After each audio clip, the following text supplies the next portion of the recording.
Assalamualaikum warahmatullahi wabarakatuh. Bismillah, alhamdulillah rabbil alamin. Wassalatu wassalamu ala rasulillah wa ala alihi wa ashabihi wa man tabi'ahum bi ihsanin ila yaumiddin. Berjumpa kembali bersama saya channel Al Husain. Video kali ini saya akan mengangkat sebuah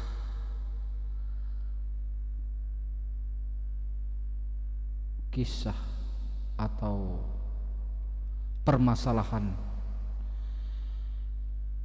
yang menjadi sorotan banyak kalangan, yaitu berkaitan tentang asusila, baik itu pemerkosaan, pencabulan dan penyodoman yang dilakukan di dalam institut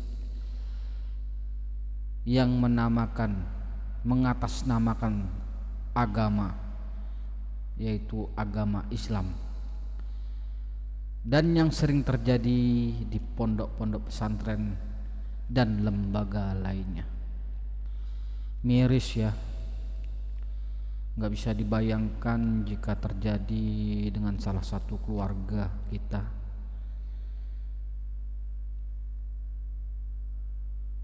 Semoga Allah melindungi diriku dan keluargaku serta bangsa kita dari kejadian seperti ini terus menerus. Berbicara tentang kejadian di ponpes seperti pemerkosaan, pelecehan dan sebagainya yang sudah dan marak terjadi, menurutku perlunya menerapkan atau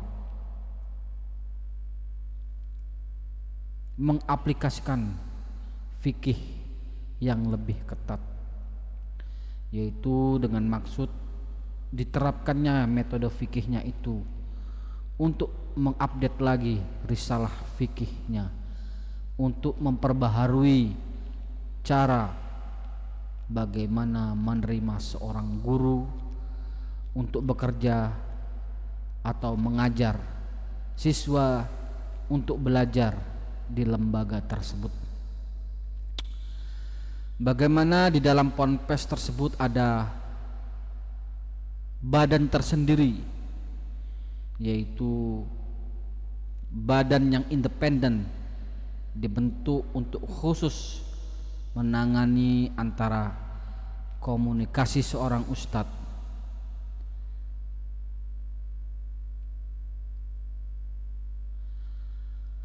dan siswa, terutama siswi yang betul-betul faham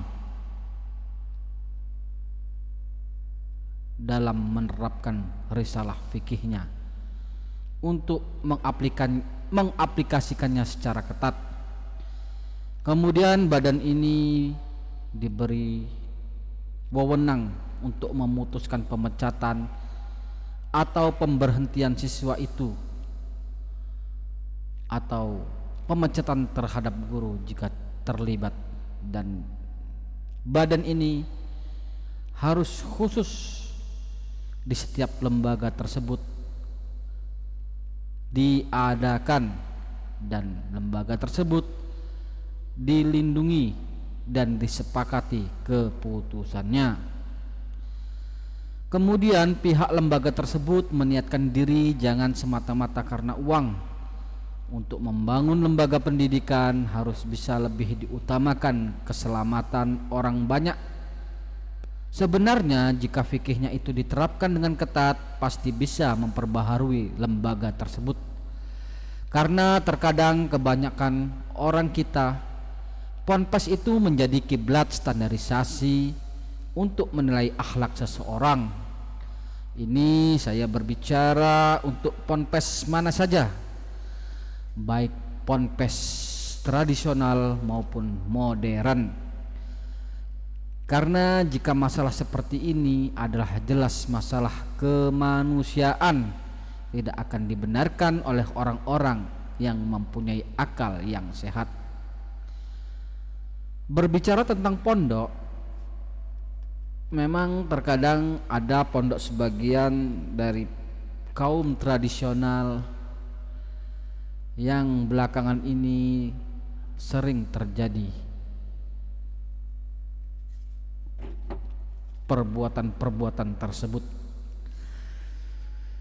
Begitu juga tidak dipungkiri jika kita berbicara pondok salafi, emang selama ini belum pernah terdengar adanya kasus asusila, tapi tidak menutup kemungkinan waktu yang akan datang bisa saja hal ini terjadi, karena ini emang penyakit yang sudah terdeteksi, yang susah terdeteksi.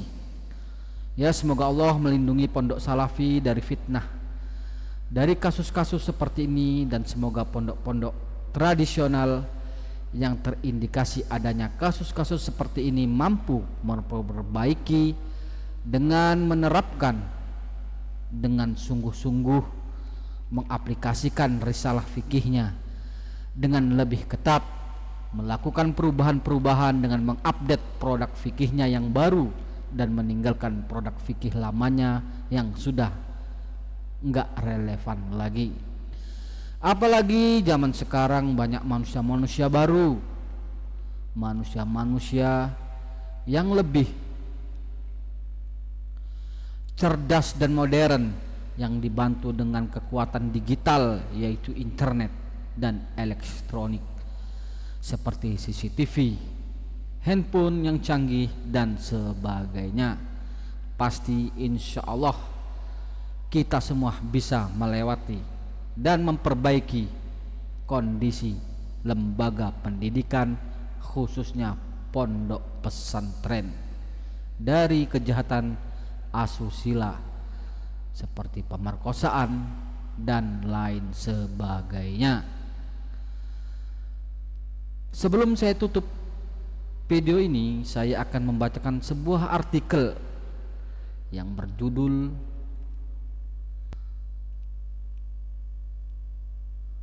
kemunduran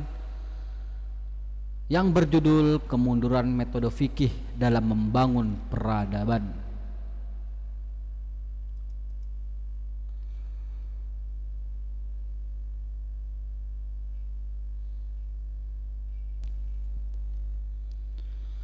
Kemunduran metode fikih dalam membangun peradaban. Kemunduran metode fikih dalam membangun peradaban Islam terjadi karena beberapa faktor internal dan eksternal yang mempengaruhi pola pikir dan orientasi umat Islam. Pada awal kejayaan Islam, fikih tidak hanya berperan sebagai alat hukum, tetapi juga sebagai kerangka etis dan sosial yang mendukung kemajuan peradaban. Namun seiring waktu, fungsi ini mengalami degradasi. Penyebabnya adalah satu, fikih yang bersifat formalistik. Fikih pada masa awal berkembang dinamis dengan mempertimbangkan perubahan konteks dan kebutuhan masyarakat. Namun pada fase berikutnya ia mengalami stagnasi karena penekanan pada aspek formal hukum tanpa melihat maqasid al-syariah, yaitu tujuan-tujuan syariah. Akibatnya fikih terjebak dalam hal-hal teknis dan tidak mampu merespon tantangan sosial, ekonomi, dan politik yang kompleks dalam dunia modern. Yang kedua adalah kurangnya ijtihad. Tradisi ijtihad, penalaran hukum independen, menurun dan fikih cenderung didominasi oleh taklid, mengikuti pendapat ulama tanpa kritik. Hal ini membuat umat Islam mengadopsi pandangan hukum lama tanpa menyesuaikannya dengan perubahan zaman. Pengabaian ijtihad menghambat inovasi dalam fikih dan mengurangi relevansinya dalam memecahkan masalah-masalah baru seperti perkembangan teknologi dan ekonomi global. Ketiga, fragmentasi dan sektarianisme. Perpecahan mazhab-mazhab menyebabkan umat Islam lebih fokus pada perbedaan interpretasi daripada persatuan visi dalam membangun peradaban. Sektarianisme mengalihkan perhatian dari upaya kolektif membangun kemajuan peradaban kepada hal-hal yang bersifat furu'iyah, yaitu cabang dan ritual. 4. Fikih yang terpisah dari realitas sosial dan politik. Dalam sejarah peradaban Islam, fikih berperan dalam merancang kebijakan publik dan sistem pemerintahan. Namun pada era modern, fikih dipisahkan dari ranah sosial politik dan pemikiran politik Islam pun melemah. Sebagai contoh, hukum-hukum terkait ekonomi dan tata kelola pemerintahan tidak berkembang seiring tuntutan zaman. Dominasi politik kolonial juga memperlemah kemampuan umat Islam dalam memproduksi pemikiran hukum yang relevan. 5. Pengaruh kolonialisme dan westernisasi. Pada masa kolonial, hukum Islam digantikan oleh sistem hukum barat, menyebabkan alienasi umat Islam dari tradisi hukumnya sendiri. Lembaga-lembaga hukum Islam terpinggirkan dan hanya diterapkan pada ranah pribadi, seperti pernikahan dan warisan. Westernisasi juga memunculkan tantangan bagi fikih untuk bersaing dengan sistem modern dalam hal ekonomi, pendidikan, dan politik. 5. Kurangnya fokus pada maqasid al-syariah. Maqasid al-syariah mengajarkan bahwa hukum Islam bertujuan untuk menjaga 5 hal mendasar: agama, jiwa, akal, keturunan, dan harta. Sayangnya perkembangan fikih pada era tertentu melupakan orientasi ini dan terjebak dalam formalisme tanpa mempertimbangkan maqasid. Hukum Islam sulit berkontribusi bagi pencapaian keadilan sosial dan kesejahteraan ekonomi secara luas.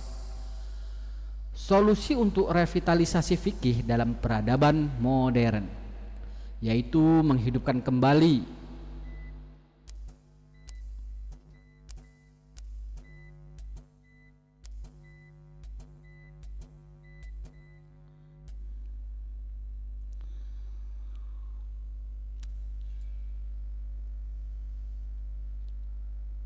Solusi untuk revitalisasi fikih dalam peradaban modern, yaitu menghidupkan kembali tradisi ijtihad.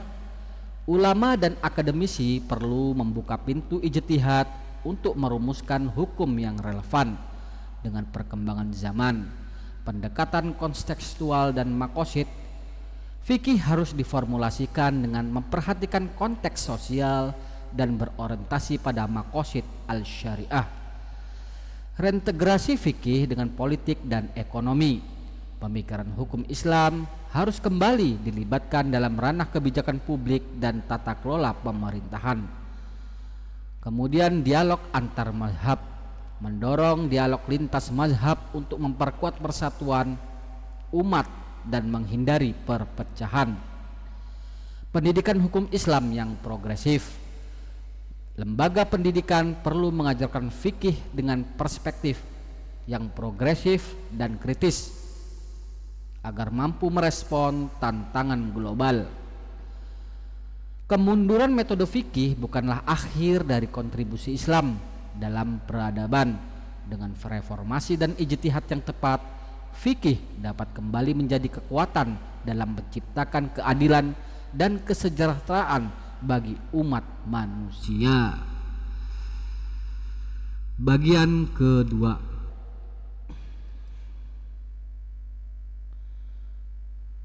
yaitu fikih dan solusi untuk kasus asusila di pondok pesantren. Kasus-kasus asusila yang terjadi di lingkungan pondok pesantren sangat memprihatinkan, terutama karena pesantren merupakan lembaga yang seharusnya menjadi pusat pendidikan, agama, dan pembinaan moral. Ketika terjadi pelanggaran asusila di tempat seperti ini, umat Islam tidak hanya berhadapan dengan persoalan hukum, tetapi juga krisis moral dan hilangnya kepercayaan masyarakat.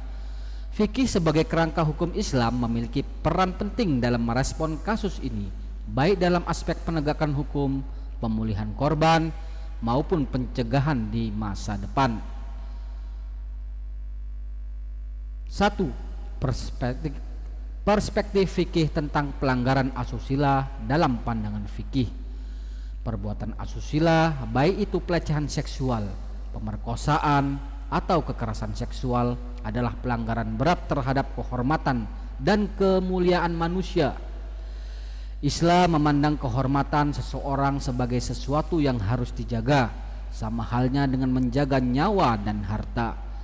Pelanggaran terhadap kehormatan termasuk dosa besar dan memiliki konsekuensi hukum yang berat. Pemerkosaan dan pelecehan seksual dalam fikih masuk dalam kategori jarimah hudud atau jarimah ta'zir, tergantung berat ringannya perbuatan dan pembuktian yang ada. Jika terbukti, hudud seperti hukuman cambuk atau rajam untuk zina dengan pemaksaan bisa dijatuhkan. Dalam kondisi modern, sebagian ulama berpendapat bahwa ta'zir berupa penjara atau hukuman yang sepadan dengan kesalahan bisa lebih relevan diterapkan. Fikih juga mengutamakan keadilan bagi korban dan hukuman tegas bagi pelaku.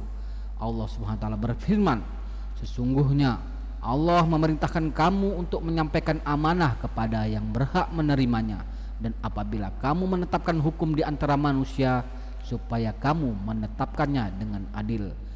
Quran Surat An-Nisa ayat 58. 2. Prinsip fikih: mencegah kerusakan lebih baik daripada mengobati.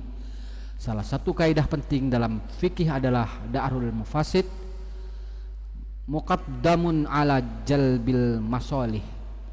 Mencegah kerusakan lebih diutamakan daripada meraih kebaikan. Dalam konteks kasus asusila di pesantren, fikih menekankan pentingnya pencegahan. Langkah pencegahan ini harus mencakup sistem pengawasan internal dan eksternal. Pesantren harus memiliki regulasi yang ketat, termasuk membangun mekanisme pelaporan rahasia dan independen bagi santri, penanaman etika dan akhlak, pendidikan tentang batasan-batasan interaksi antara guru dan santri harus diperjelas dan diterapkan secara ketat. Screening ketat terhadap pengajar dan staf pesantren harus memastikan bahwa para tenaga pendidik memiliki rekam jejak moral dan integritas yang baik. 3. Penanganan kasus dalam perspektif fikih. Ketika kasus asusila sudah terjadi, Islam mengajarkan beberapa langkah penting dalam penanganannya. A. Hukuman tegas bagi pelaku. Dalam kasus pemerkosaan atau pelecehan, pelaku wajib mendapatkan hukuman yang setimpal. Jika pembuktian mengarah pada hudud seperti zina dengan pemaksaan, maka pelaku bisa dihukum dengan hukuman hudud seperti cambuk atau rajam. Jika hudud tidak memungkinkan karena kendala pembuktian atau konteks negara, maka hukuman ta'zir bisa diterapkan seperti penjara atau denda yang berat. B. Perlindungan dan pemulihan korban. Fikih tidak hanya fokus pada menghukum pelaku, tetapi juga memulihkan korban dalam kasus asusila. Korban harus dijaga kehormatannya agar tidak mengalami reviktimisasi, yaitu korban kembali disalahkan. Ini termasuk menjaga kerahasiaan identitas dan melindunginya dari stigma sosial. Kompensasi atau diat dapat diberikan untuk mendukung pemulihan korban, terutama jika korban mengalami trauma fisik dan psikologis. C. Menegakkan keadilan sosial. Fikih juga menekankan pentingnya menegakkan keadilan, termasuk memastikan bahwa pesantren atau lembaga tempat kasus terjadi bertanggung jawab secara moral dan hukum.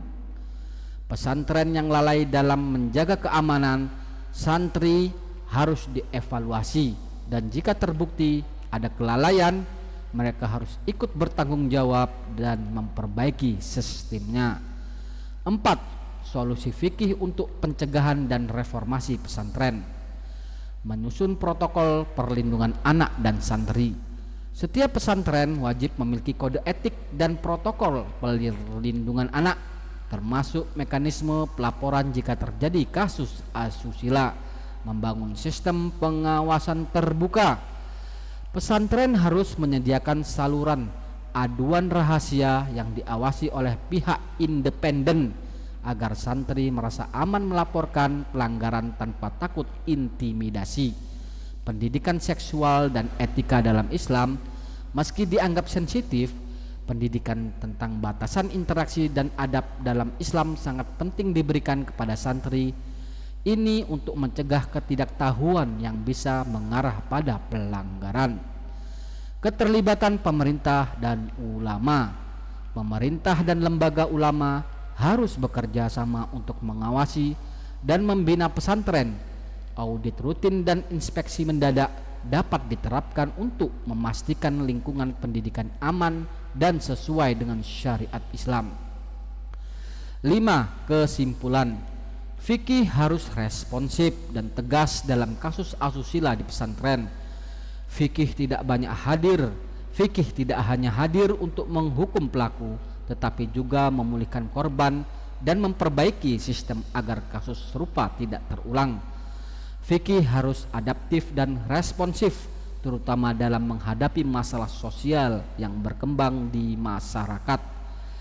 Islam menuntut penegakan keadilan dan perlindungan terhadap yang lemah, termasuk santri. Jika pesantren sebagai lembaga pendidikan agama tidak mampu menjaga integritasnya, masyarakat bisa kehilangan kepercayaan. Oleh karena itu, fikih harus dihadirkan sebagai solusi, bukan hanya sebagai aturan, tetapi juga sebagai upaya pencegahan dan perbaikan. Dengan langkah-langkah ini diharapkan pesantren bisa kembali menjadi tempat yang aman dan penuh berkah, di mana ilmu dan akhlak mulia tumbuh subur tanpa ada rasa takut dan khawatir. Demikianlah sebuah artikel, kemungkinan mungkin bisa menjadi masukan bagi para tokoh pembesar, tokoh agama, baik itu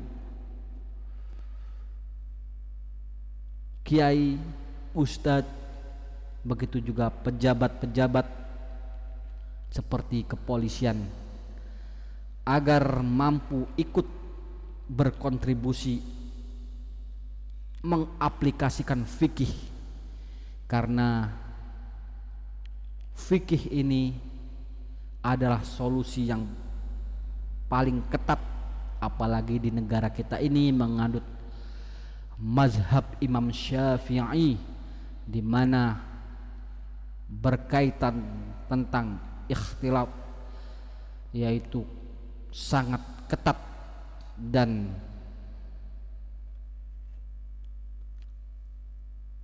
berhati-hati sekali. Maka dari itu perlu di zaman ini orang-orang yang cerdas dalam dunia fikih ini untuk mencoba membangun peradaban baru, menjadi seorang mujadid, pembaharu, bagaimana fikihnya ini bisa menyelamatkan kehidupan sosial yang berada di dalam lembaga-lembaga pendidikan, terutama pondok pesantren. Semoga ini bisa menjadi masukan, menjadi penawar, karena hanya dengan ilmu agama insya Allah semua itu akan baik-baik saja.